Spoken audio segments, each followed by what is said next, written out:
Hello and welcome to the Buena Vista Project, a podcast about Mexican-American history, politics, cultura, y más, coming to you from San Antonio, the Mexican-American capital of the United States. I'm your co-host, Michael Quintanilla. And I'm your co-host, Elaine Ayala. Our guest today is Congressman Joaquin Castro, who represents Texas's 20th congressional district in the U.S. House. It's no exaggeration that he's one of the most proactive, progressive, and productive Democratic members of Congress. I'm not the only one that says that. No, I agree with you. My mom says that too. The two of you at least. Three of us. Representative Castro, let's dive right into your work on immigration as ICE continues to arrest and detain immigrants, protesters, and even some U.S. citizens, regardless of their statuses, circumstances, or age. As you look back on the last year, what's foremost on your mind regarding these cases? The brutality of it all, the inhumanity of it. Most Americans have seen the brutality on the streets of Minneapolis, of Chicago, of Los Angeles, but very few people have gone behind those prison walls of Dilley and Carnes and Stipsy and Pearsall and the detention centers across the country. And there is a kind of brutality there. And my goal is to get the Dilley detention center closed.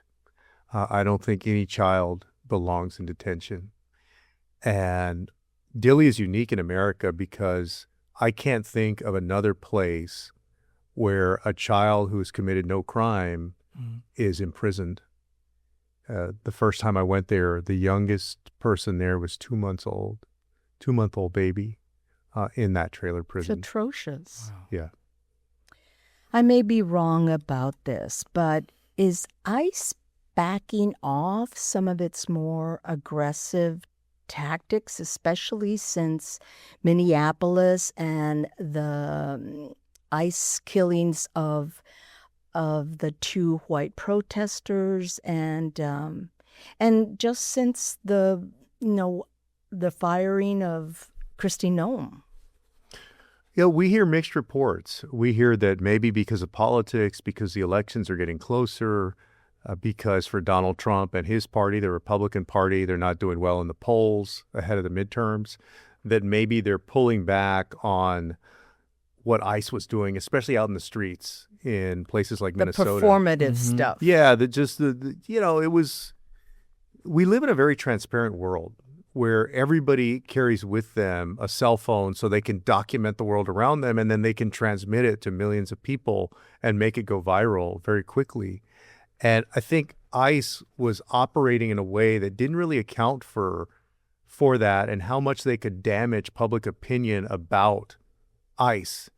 And I think they finally realized that people seeing folks being brutalized on the street, ripping mothers away from their screaming children, that most Americans, they don't agree with that. That's right. And so, I wouldn't be surprised if they're backing off some of it. Also, there's a funding fight over ICE. I don't believe that ICE should get another dollar because they're breaking American laws and they're brutalizing people both on the streets and also behind those closed walls of the detention centers. And so that, I suspect, is another reason that they may be scaling back on some things as well. Well, since the firing of Kristi Noem as Homeland Chief and other changes in the administration, can you assess for us somewhat what's going on with the Trump administration? I mean, the Trump administration, ever since 2015, when Donald Trump came down those escalators and talked about Mexicans sending rapists and murderers and so forth, immigration for him has been the number one boogeyman issue. The thing that he's used to divide people, to create this us versus them phenomenon, and to scare people. And for him politically, it has worked many times. But I also think that Americans are waking up to the brutality of all of it.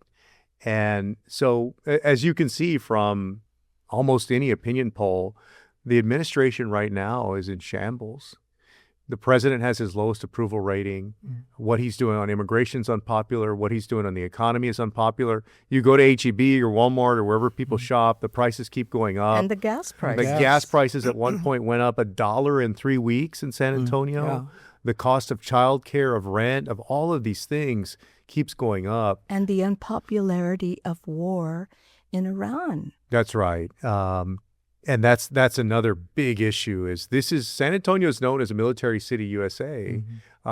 Once upon a time, we had 5 military bases here. We still have Joint Base San Antonio. So not only do we have a lot of active duty military who are deployed here, who are stationed here, but we also have a lot of veterans in our community. And it's as if the president never learned the lessons of Iraq and Afghanistan. And now he's on the verge of perhaps sending ground troops into Iran. And that is just incredibly unpopular. The distraction that it provides. That's right. For the Epstein files. No, absolutely. The fact that we've not been able to get all of those files out is really a travesty of justice for the victims, but also for Americans who have a right to know what was going on. And how government in some ways allowed this to happen. Congressman, we have to ask you about little Liam, the Minneapolis boy detained in Texas with part of his family and released after your efforts. What's happened to the family since? Where is that situation at right now? Well, I picked up Liam the last day in January and took him back to Minneapolis on February 1st. And he went into that detention center as a 5-year-old boy who was living a very private life with his family in Minnesota. They were seeking asylum. And he came out of that detention center, that trailer prison, as really an international symbol of the cruelty of the Trump administration. He and his family are still in Minnesota. We've stayed in touch with the family and the attorneys. But the family lost its first round in court on its asylum case. And so they're appealing right now. Those appeals can sometimes take months or even years. So the good thing is that he and his family are still in Minnesota, in the United States, protected from the dangers of their home country. But at the same time, they're in the middle of an appeal, and so I hope that ultimately that they will prevail and that they'll be able to remain here in the country. But that remains to be seen. Yeah. And certainly Liam's story has lingered in the national consciousness because he represents the most vulnerable inmates in detention, children, which is absurd and just illogical to even say. The case gets to the basic question about the privatization and profit involved in detention centers. How did we get here, and what will it take to turn back, even in a potential Democratic administration? How we got here. Well, first, I think you have a president whose policies are centered around cruelty. But, it's interesting. We have decided to allow for the commodification of child suffering. It's profitable. That's right. Yes. For investors to profit off of a 2-year-old baby being in a trailer prison, to allow them to profit off of a 5-year-old boy and hundreds of other children, including many young children, being kept in a prison. Every bed has a $sign attached to it. And that's why, there's been a lot of conversation about, well, who works at ICE and what's ICE doing? But remember, there's ICE, and then there's the Texas National Guard, because Greg Abbott has deployed the Guard into these detention centers. So they're helping ICE and doing a lot of the work within those detention centers, the administrative work. But that's the public side. On the private side, you have two main prison and detention companies in this country. You have GEO, and then you have Core Civic. Core Civic operates Dilley.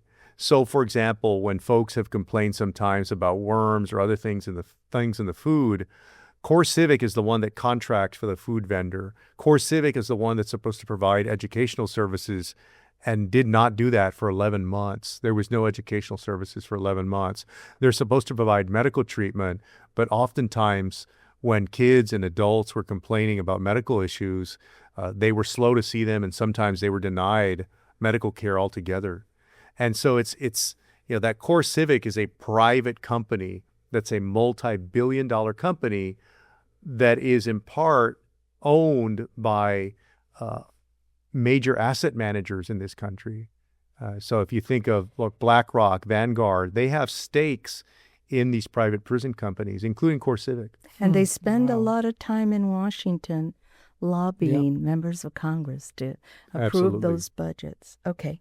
Two other issues that are on the public's mind just about now about immigration is birthright citizenship, a constitutional right that is guaranteed by the 14th Amendment.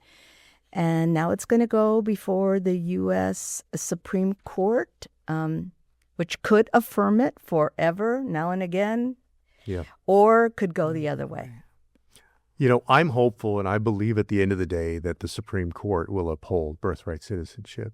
That has been so foundational to our country since the passage of the 14th Amendment. And it's hard for me to imagine, even with a conservative court, birthright citizenship getting overturned. But, look, this court has surprised us before. And so we have to be prepared in the event that it is overturned.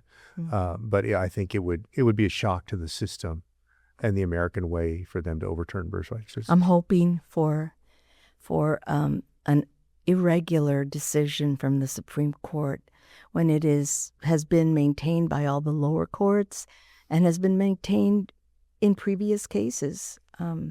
We can only hope. That's right. Yeah, for them to overturn it now would undo, generations of precedent at this point. And so I don't think that they will be that aggressive in an affront to the Constitution. But again, I hope that I'm not surprised, but we could be surprised. One last question, non-immigration. The budget impasse, the shutdown, even the midterm elections. Let's just say it, Elaine. Que desmadre. What a mess. What if a Democratic administration returns to power? How will it begin to address all of the serious problems left by Trump, and how does the nation recover? Well, first, you're right. It is a big mess. And from the so-called Big Beautiful Bill, the Department of Homeland Security got an extra $150 billion above their annual budget. ICE alone got $75 billion of that. So this idea that they just don't have the money to do what they need to do, that's just insincere. It's just not true. They already, even if the Congress did nothing from here on out for the next few years, ICE would still have way more money than it's had over the years. So they have the money that they need for ICE and DHS. That said, the Congress should go through that appropriations process, and I think that we should vote on a bill for funding DHS. But I will say this, you asked the question about Democrats. It's going to take some time once I think Democrats will win back the majority in the House in 2026. I think we have a chance of winning in the Senate as well. And I think 2026 and 2028 will be like 2006 and 2008 for Democrats, where we had a strong midterm and then a strong presidential year. And so I expect in January of 29, I would say that we will have a Democratic president, a Democratic Senate, and a Democratic House. But it's going to take a lot of work to repair a lot of the damage that this president is doing in so many facets of American life and American society. The economy, starting another potentially forever war, all of the brutality of ICE, just so many different areas of American life. I'm a cancer patient. The cuts to cancer research, for example, including pediatric cancer, all of these different things that are affecting people in many ways, and their effects will be felt more harshly the longer we go on. And we've got about 3 more years of this president.